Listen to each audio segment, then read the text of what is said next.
Sa bidding ito ay susubukan nating tahakin ng daan patungo sa isang liblib at kakaibang anyong tubig na hindi mo karaniwang makikita.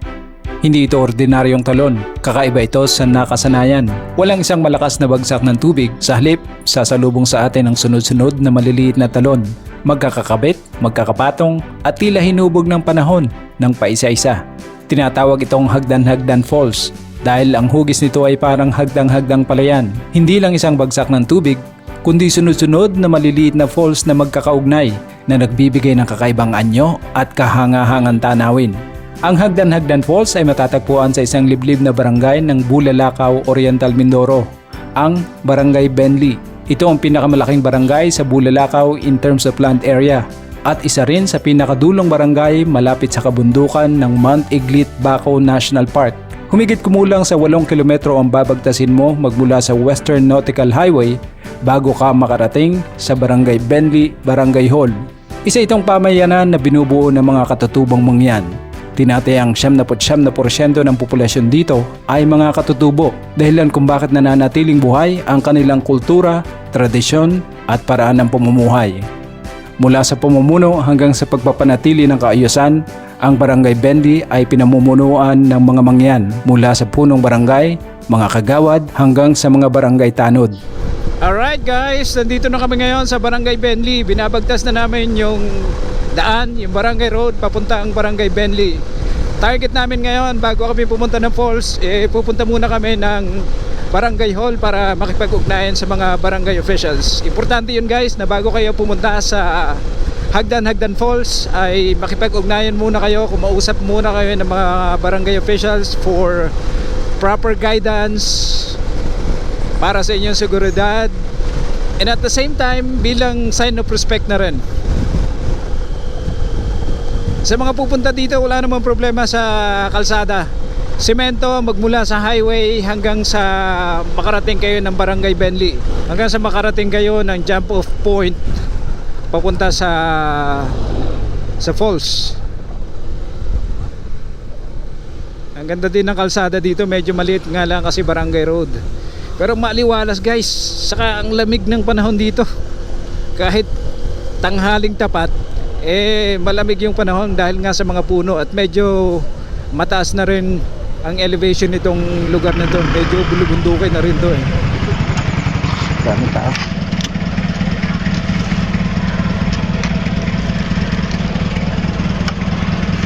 So, nandito na tayo sa Barangay Hall ng Benli.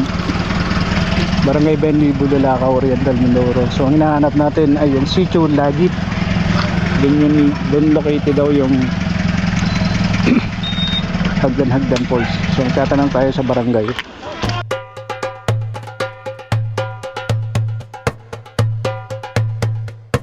Dito, kinausap muna namin yung mga tao sa barangay para mapuntahan ang Sitio Lagit. Ito yung part ng barangay kung saan matatagpuan ang Hagdan-Hagdan Falls. Pagdating namin, may kausap pa si Kapitan. Hindi kasi kami pwedeng tumuloy kaagad sa target namin na walang permiso mula sa kanila. Aantayin muna namin si Kap kung papayagan kami o hindi. Habang naghihintay, nakipagkwentuhan muna kami sa mga staff ng barangay at doon ko nalaman na lahat pala ng tao dito ay puro katutubong mangyan. May mga mangilan-ngilan din Tagalog na naninirahan dito, pero sila yung mga nakapag-asawa na mga katutubo. So guys, success. Nagpaalam na kami kay Kap kasi bago kayo pumunta dito, bago kayo pumunta doon sa falls, dadaan muna kay Kap. Mamaalam kayo sa barangay officials dahil importante yon. Importante yon para maprotektahan kayo, maglalag kayo sa barangay. Kasi since nadidevelop pa lang yung place, importante na maprotektahan din yung place at para maprotektahan din kayo. Okay, sige. Sasamahan kami ng isang barangay tayo papunta sa Sitio Lagit para puntahan namin yung falls. Alright, let's go! Okay, kakagaling lang namin ng Barangay Hall. Pupunta na kami doon sa sitio kung saan located yung waterfalls. Nakipag-ugnayan na kami sa mga barangay officials, particularly kay Cap, yung kapitan ng Barangay Benli. Napakabait nila, napaka-accommodating. Maraming salamat po, shoutout po sa inyong lahat. Ayan, at napakabait nila. Pinasamahan pa tayo sa dalawang barangay tanod papunta doon sa sitio kung saan located yung falls para puntahan muna yung bahay ng may-ari para magpaalam muna tayo bago tayo tumuloy doon sa mismong falls. Ayun nga, yung nauna, yun yung dalawang barangay tanod, magkaangkas sila sa motor. Tapos si Gerald, tas ako, yung pinakahuli. Ayun, papakita ko sa inyo mamaya kung ano yung makikita natin sa Hagdan Falls. Bakit kakaiba to, bakit sumisikat tong falls na to. Alright, let's go! Ito na po yung Sitio Lagit. Ito po yung may-ari. So dito na kami guys sa Sitio Lagit. So pupunta natin yung bahay ng may-ari para magpaalam tayo kung pwede kaming pumunta doon sa kanilang falls. Malayo pa po yun dito? Malayo pa yan. Mga 15 siguro. Ha? Malayo pa siguro. 15 minutes, mga ganun. Sa puntong ito, pagkarating namin ng Sitio Lagit, kinausap ng mga barangay tanod ang may-ari ng lupa kung pwede kaming pumunta at samahan na rin papunta sa falls. Buti na lang mababait sila at very accommodating. Sinamahan kami ng anak na may-ari, si Renz, para puntahan ang talon.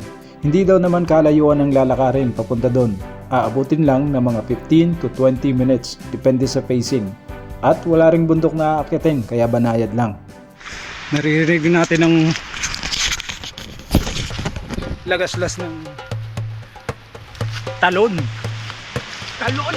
Para sa bayan! Kakaiba daw dito sa Hagdan Falls dahil hagdan daw, parang hagdang palayan. Yun yung kakaiba sa kanya. Subukan nga natin. Papalapit lang, papalapit. Baka nga hindi tayo makapag-drone dito. Yun o. Ayan. Pagkarating namin, sobrang namangha ako. Sobrang ganda. Kakaiba sa mga ibang waterfalls na napuntahan ko. Ibang-ibang itsura niya. Dito, hindi lang iisa kundi maraming maliliit na falls ang dikit-dikit, patong-patong at sama-sama. Delikadong mag-drone dito. At ang isa pang kakaiba dito ay yung mga punong kahoy sa gitna ng tubig na nagbibigay ng additional unique features ng Hagdan Falls. Ayan o.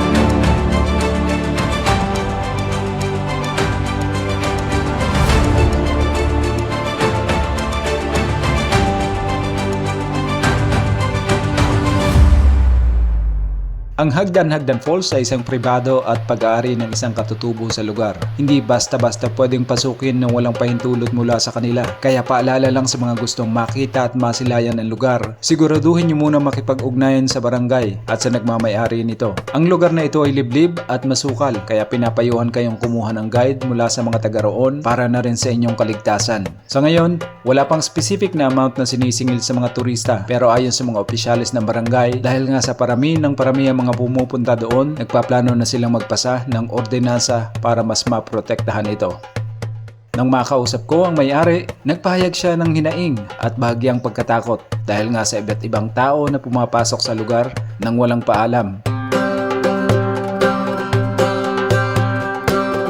Napakaganda at tunay na nakakamangha ang lugar na ito. Isang paalala na hindi kailanman nauubusan ng hiwaga at ganda ang kalikasan ng Mindoro. Sa unang tingin pa lang, mapapahinto ka na, mapapaisip at mapapasabi sa sarili mo na may mga lugar pa palang ganito kaganda, tahimik at dalisay. Habang pinagmamasdan ng paligid, ramdam mo ang presensya ng kalikasan, ang hangin, ang tunog, at ang tanawing tila walang bahid ng kasiraan. Dito mo marirealize na ang tunay na yaman ay hindi nasusukat sa pera, kundi sa kung paano natin inaalagaan ang mga biyayang ipinagkaloob sa atin. Ang lugar na ito ay hindi lamang isang tanawin para sa litrato o video, kundi isang paalala ng responsibilidad natin bilang tagapangalaga ng kalikasan. Naway mapanatili ang natural na anyo at ganda ng lugar na ito. Sana'y maging mas maingat tayo sa bawat apak, bawat galaw, at bawat desisyong may epekto sa kalikasan. Hindi lamang para sa atin ngayon, kundi para sa mga susunod pang henerasyon na may karapatang makakita, makaramdam at humanga rin sa ganitong klaseng kagandahan. Kung sama-sama nating iingatan at pahalagahan ang mga ganitong likas na yaman, mananatili silang buhay, patuloy na magbibigay ng inspirasyon, katahimikan at pag-asa. Ako si Rico Moto at ito ang aking kwento ngayong araw.